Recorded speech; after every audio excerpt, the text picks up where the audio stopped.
కి వేదికను అలంకరించిన పెద్దలకు నా హృదయపూర్వక వందనములు. అలాగే ఈ యొక్క కార్యక్రమానికి సుదూర ప్రాంతాల నుంచి కూడి వచ్చిన మీ అందరికీ శుభాభివందనములు. అలాగే నేను చెప్పదలుచుకున్న 2 మాటలు మాట్లాడుతున్నానండి. మొట్టమొదటిగా నేను ఇదే గ్రామంలో జన్మించడం జరిగింది. యాక్చువల్గా మా అమ్మగారికి మా నాన్నగారికి పెళ్ళయి ఒక 30 సంవత్సరాలు అయింది. సో నా ఏజ్ వచ్చేసి 27 ఇయర్స్ అనమాట. సో ఈరోజు చెప్పిన దైవ సేవకులు ఏదైతే పాఠం చెప్పారో దాంట్లో మొట్టమొదటిగా ఏంటంటే నమ్మకం. సో మన చుట్టూ ఉన్న ప్రజలు కానీ మన చుట్టూ ఉన్న వాళ్ళు కానీ ఎవరు మనకు సహాయం చేసినా చేయకపోయినా మనకి ఎల్లప్పుడూ తోడుండే పర్సన్ ఎవరంటే దేవుడు మాత్రమే. నేను 100% నమ్ముతున్నాను. ఇప్పటికి కూడా ఆయన మీద నమ్మకం మనకు బైబిల్లో ఉంటుంది కదా, యెహోవాను ఆశ్రయించుట మేలు. సో నేను కూడా ఏం చేశానంటే మొట్టమొదటిగా దేవుని నమ్మడం నేర్చుకున్నాను.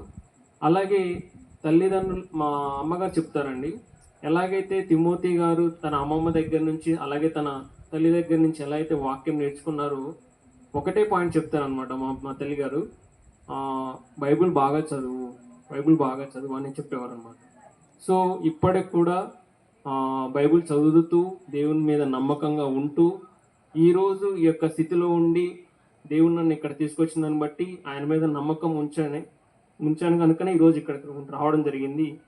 సో మీరు కూడా మీ యొక్క గర్భఫలాలైన పిల్లలను, ఇప్పుడున్న జెన్జీ జనరేషన్ ఉంది, సో ఇది చాలా critical and danger and most powerful generation అనమాట. సో మీ పిల్లలు కూడా చిన్ననాటి నుండే భక్తిలో అలాగే దేవుని ప్రేమలో అలాగే భయభక్తులతో దేవుని మీద నమ్మకం ఉండే విధంగా, ఎలాగైతే పితరుల నుంచి మనం ఎన్నో పాఠాలు నేర్చుకున్నాం కనుక మీరు కూడా దేవుని మీద ఆధారపడి బ్రతికే విధంగా అలాగే దేవుని మీద నమ్మకంగా ఉండి బ్రతికే విధంగా నేర్పించండి. ఎందుకంటే మేము సపోజ్ నేను నార్మల్ ఎగ్జాంపుల్ చెప్తాను, చాలా టైం అవుతుంది అనుకుంటా. నేను సూరత్ వెళ్ళానండి. అక్కడ నాకు ఏమీ తెలియదు, జస్ట్ ఇంటర్వ్యూ పర్పస్ కోసం వెళ్ళాను. అప్పుడు అర్థమైంది దేవుడు ప్రేమ అంటే ఎలా ఉంటుందో. నేనంటే ఎవరికి అక్కడ తెలియదు. నన్ను ర్యాపిడోలో డ్రాప్ చేసిన పర్సనే తన ఇంటికి వెళ్ళి ఆ రోజు వసతి ఇవ్వడం జరిగింది. చివరికి తను వచ్చి నన్ను రైల్వే స్టేషన్లో డ్రాప్ చేయడం కూడా జరిగింది. సో దీన్ని బట్టి నాకేమర్థమవుతుందంటే మన పట్ల దేవుడు ఎక్కడికి వెళ్ళినా కాపాడుతాడు. ప్లస్ మనం ఆయన మీద నమ్మకం ఉంచితే ఇన్ని కార్యాలు చేశాడంటే నిజంగా అలానే చేశాడు.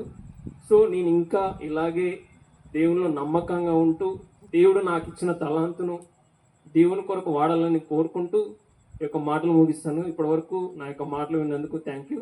సో మీ పిల్లల విషయమై కూడా మీరు జాగ్రత్త తీసుకోవాల్సిందిగా నా యొక్క హృదయపూర్వక మనల్ని తెలియజేస్తున్నాను. Thank you.